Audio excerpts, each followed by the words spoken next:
अस्सलाम वालेकुम जी, मेरा नाम मोहम्मद उमर खान है और आप देख रहे हैं लर्न अप पाकिस्तान। आज के इस वीडियो से हम स्टार्ट करने वाले हैं एक नई वीडियो सीरीज़ को, जिस वीडियो सीरीज़ में हम डिस्कस करने वाले हैं मुख्तलिफ सर्विस कमीशंस में पूछे जाने वाले इंपॉर्टेंट क्वेश्चंस को। ये क्वेश्चंस बेसिकली पास पेपर क्वेश्चंस हैं। इनका बेसिक पर्पज़ आपके साथ शेयर करने का, आपको एक आइडिया प्रोवाइड करना है कि एग्जामिनर किन किन टॉपिक्स को टच करके आपके लिए जो है वो क्वेश्चंस बनाता है। साथ साथ आप इन्हीं क्वेश्चंस को भी प्रिपेयर कर सकते हैं, जिससे आपको एक बेसिक आइडिया मिल जाएगा। तो बगैर वक्त ज़ाय किए हम जो है वो अपने लेक्चर की तरफ बढ़ते हैं। इस लेक्चर को स्टार्ट करने से पहले अगर आप एक ऐसे स्टूडेंट हैं जो अपडेट्स के लिए हमारा ग्रुप ज्वाइन करना चाहते हैं, एस्पिरेंट्स की कम्युनिटी को ज्वाइन करना चाहते हैं, तो सिंपली आप इस नंबर पर कोऑर्डिनेट करेंगे या डिस्क्रिप्शन में मौजूद लिंक के थ्रू हमारी व्हाट्सएप कम्युनिटी का हिस्सा बनेंगे। पाकिस्तान स्टडीज़ के सब्जेक्ट से हम इस सीरीज़ को स्टार्ट करने वाले हैं। पहला क्वेश्चन आपकी स्क्रीन पर इस वक्त आपको नजर आ रहा है कि who was the viceroy of India at the time of partition of Bengal. अब ये जो बंगाल है ये बेसिकली एक प्रोविंस था जिसको एडमिनिस्ट्रेटिव रीजंस की वजह से इसकी पार्टीशन करनी पड़ी थी, और जब इसकी पार्टीशन हुई थी तो उस वक्त बरसगीर पाक व हिंद के जो वाइसरॉय थे वो लॉर्ड कर्जन थे। इसके साथ साथ आपने कुछ इससे कनेक्टेड क्वेश्चंस याद रखने हैं। वो कनेक्टेड क्वेश्चंस क्या हैं, उसमें सर फहरिस्त ये है कि पार्टीशन ऑफ बंगाल जो है वो हुई कब है। तो पार्टीशन ऑफ बंगाल 1905 को हुई है। जिस तरह मैंने आपको बताया कि ये एक प्रोविंस था और इस प्रोविंस को एडमिनिस्टर करने में बड़े मसाइल थे, जिसकी वजह से इसकी पार्टीशन की गई। 1905 में इसकी पार्टीशन की गई और इस पार्टीशन को अपोज करने वाली जो जमात थी वो इंडियन नेशनल कांग्रेस थी। इसके साथ साथ इस पार्टीशन को ख़त्म कर दिया गया, पार्टीशन की एनॉलमेंट कर दी गई और वो एनॉलमेंट जो है वो 1911 में कर दी गई। तो ये दो डेट्स और इस स्पेसिफिक क्वेश्चन का कुछ बैकग्राउंड आपको मैंने बताया है। इसी तरीके से जो आपके पाकिस्तान मूवमेंट के क्वेश्चंस हैं, जो प्री पार्टीशन के क्वेश्चंस हैं, आपने कोशिश करनी है कि हर क्वेश्चन को आप डाइसेक्ट करें, उससे रिलेटेड चीज़ों को प्रिपेयर करें। जब आप उससे रिलेटेड चीज़ों को प्रिपेयर कर लेंगे तो उससे आपको ये फ़ायदा होगा कि जब भी आपसे examiner specifically partition of Bengal से रेलेवेंट क्वेश्चन पूछता है तो किसी भी एंगल से वो क्वेश्चन को पूछ ले, आप उसके लिए प्रिपेयर्ड होंगे। इसके अलावा हम दूसरे क्वेश्चन की तरफ चलते हैं कि in which of the following city all India Muslim League was founded. तो इसका दुरुस्त जवाब जो है वो ढाका है। इससे कनेक्टेड क्वेश्चंस आपसे पूछे जा सकते हैं। अब क्योंकि इस क्वेश्चन का topic all India Muslim league है तो इससे कनेक्टेड क्वेश्चंस आपसे क्या पूछे जा सकते हैं। इससे कनेक्टेड क्वेश्चन हो सकता है कि कायदे आज़म मोहम्मद अली जिन्ना साहब ने ऑल इंडिया मुस्लिम लीग को कब ज्वाइन किया था। तो 1913 की डेट आपने याद रखनी है कि कायदे आज़म मोहम्मद अली जिन्ना ने ऑल इंडिया मुस्लिम लीग को 1913 में ज्वाइन किया। इसके बाद establishment of all India Muslim league के बारे में पूछा जा सकता है, जो 1906 में हुई। 1905 में पार्टीशन ऑफ बंगाल हुआ, जिसको मुसलमानों ने एक अकॉम्प्लिशमेंट के तौर पे देखा और उसके बाद उन्होंने अपनी एक जमात बनाई 1906 में। तो ये दो क्वेश्चंस जो है वो इस क्वेश्चन से रिलेट कर सकते हैं। आपको अगर लगता है कि इस क्वेश्चन से मजीद कुछ क्वेश्चंस बन सकते हैं इस टॉपिक से, तो वो कमेंट सेक्शन में ज़रूर बताएं, ताकि मुख्तलिफ और कैंडिडेट्स जो प्रिपेयर कर रहे हैं वो भी इस चीज़ से फैसिलिटेट हो सकें। उसके बाद जो क्वेश्चन है आपकी स्क्रीन पर, वो क्वेश्चन रिलेट करता है जी माउंटेन पासेस से। विच pass connects Pakistan with Afghanistan. इसका दुरुस्त जवाब जो है वो खैबर पास है। खैबर पास पाकिस्तान को अफगानिस्तान के साथ कनेक्ट करता है। खैबर पास, ये क्वेश्चन इस तरीके से भी मोल्ड किया जा सकता है कि खैबर पास पेशावर को किससे कनेक्ट करता है। तो खैबर पास पेशावर को काबुल से कनेक्ट करता है। इसके अलावा एक और चीज़ आपने जहन में रखनी है कि जो खैबर पास है इसके बारे में पूछा जा सकता है कि ये किस माउंटेन रेंज में प्रेजेंट है। तो ये हिंदू कुश माउंटेन रेंज में प्रेजेंट है। अपार्ट फ्रॉम दैट एक मोनूमेंट जो खैबर पास पर बना हुआ है उसके बारे में पूछा जा सकता है, तो उसको बाबे खैबर कहते हैं और वो बाबे खैबर 1964 में जो है वो बनाया गया था। ये तीन क्वेश्चन खैबर पास से कनेक्टेड हैं और ये भी एग्जामिनर की तरफ से आपसे पूछे जा सकते हैं। नेक्स्ट क्वेश्चन आपकी स्क्रीन पर है कि who was the second prime minister of Pakistan. तो second prime minister of Pakistan Khawaja Nazimuddin थे। इससे कनेक्टेड क्वेश्चन ये है कि पाकिस्तान के सेकंड गवर्नर जनरल कौन थे। सेकंड गवर्नर जनरल जो थे वो ख्वाजा नाजिमुद्दीन थे और सेकंड प्राइम मिनिस्टर पाकिस्तान के वो ख्वाजा नाजिमुद्दीन थे। आपके लिए असाइनमेंट है कि आपने सर्च करना है कि किन डेट्स पे ख्वाजा नाजिमुद्दीन पाकिस्तान के सेकंड गवर्नर जनरल थे, ख्वाजा नाजिमुद्दीन के बाद तीसरे गवर्नर जनरल पाकिस्तान के कौन से थे, और किन डेट्स पे ख्वाजा नाजिमुद्दीन जो है वो basically prime minister of Pakistan रहे थे। उसके बाद नेक्स्ट क्वेश्चन आपकी स्क्रीन पर है कि who was the first governor general of Pakistan. इसका जवाब आप तमाम लोग जानते हैं कि कायद आज़म मोहम्मद अली जिन्ना साहब पाकिस्तान के पहले गवर्नर जनरल थे। Then in dash the Shah Jahan mosque was built during the Mughal period. So जो शाहजहां मॉस्क है वो ठट्ठा में लोकेटेड है।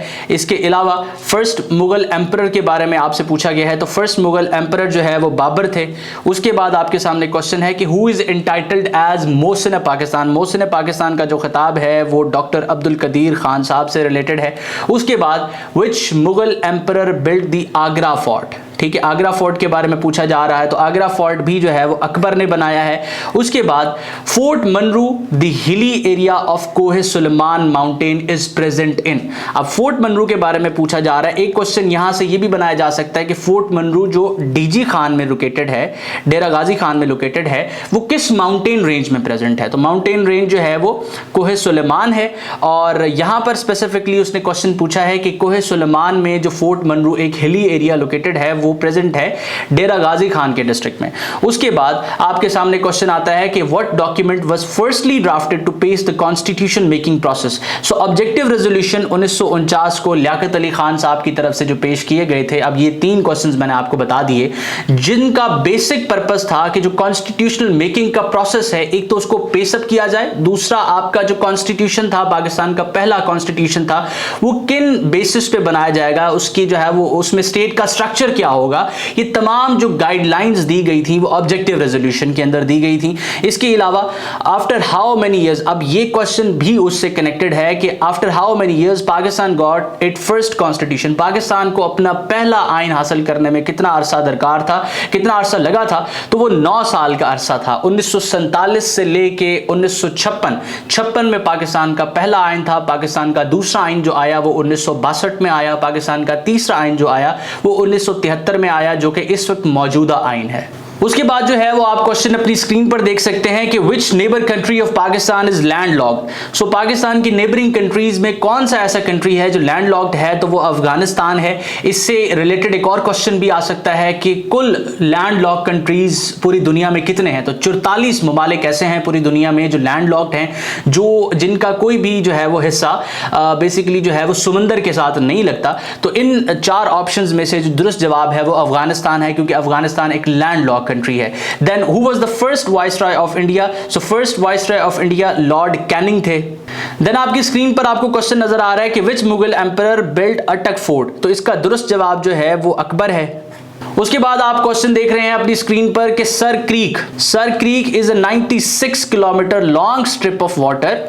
ये क्या है, सर क्रीक क्या है, 91 किलोमीटर का लॉन्ग स्ट्रिप ऑफ वाटर है और ये डिस्प्यूटेड है। डिस्प्यूटेड किसके दरमियान है, एक मुल्क तो उसने बता दिया इंडिया, दूसरा है जी पाकिस्तान। अब आपके लिए असाइनमेंट ये है कि आपने सर्च करना है और मैप में देखना है कि सर क्रीक कहां पर लोकेटेड है। ठीक है, ये डिस्प्यूटेड एरिया है बिटवीन पाकिस्तान एंड इंडिया, दोनों इस पे क्लेम करते हैं। इसकी मजीद डेप्थ में नहीं जाना, लेकिन आपने इसकी ज्योग्राफिक लोकेशन देख लेनी है। उससे क्या होगा कि आपकी मेमोरी में ये चीज रह जाएगी।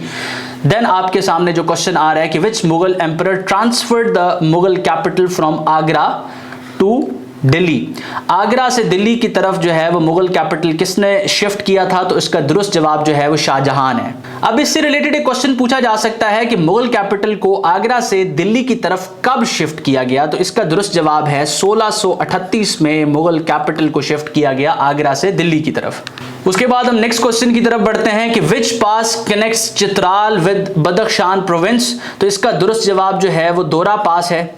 अब इससे रिलेटेड एक और क्वेश्चन भी पूछा जा सकता है कि ये जो दोरा पास है ये कौन सी माउंटेन रेंज में प्रेजेंट है, तो ये हिंदू कुश माउंटेन रेंज में प्रेजेंट है। आपने कोशिश करनी है कि अपने लिए कुछ नोट्स बना लेने हैं, माउंटेन रेंजेस के नाम लिख लेने हैं और उन माउंटेन रेंजेस में जो प्रेजेंट आपके माउंटेन पासेस हैं उनके नाम भी आपने नोट डाउन कर लेने हैं। इससे क्या होगा कि माउंटेन पासेस और माउंटेन रेंजेस से रिलेटेड जब भी कोई क्वेश्चन पूछा जाएगा आप उसको बआसानी आंसर कर सकेंगे।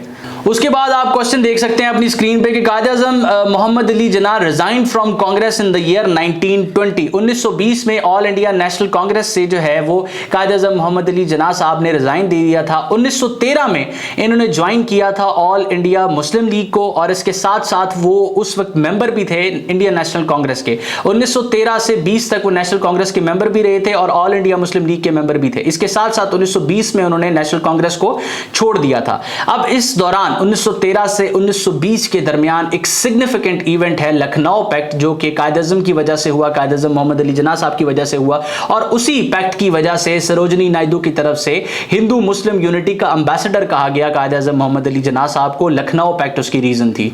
उसके बाद नेक्स्ट क्वेश्चन आप अपनी स्क्रीन पर देख सकते हैं कि who coined the name of Pakistan. So इसका दुरुस्त जवाब है Chaudhry Rahmat Ali. Then which pass is also known as Toba Kakar pass. तो इसका दुरुस्त जवाब जो है वो खोजक पास है।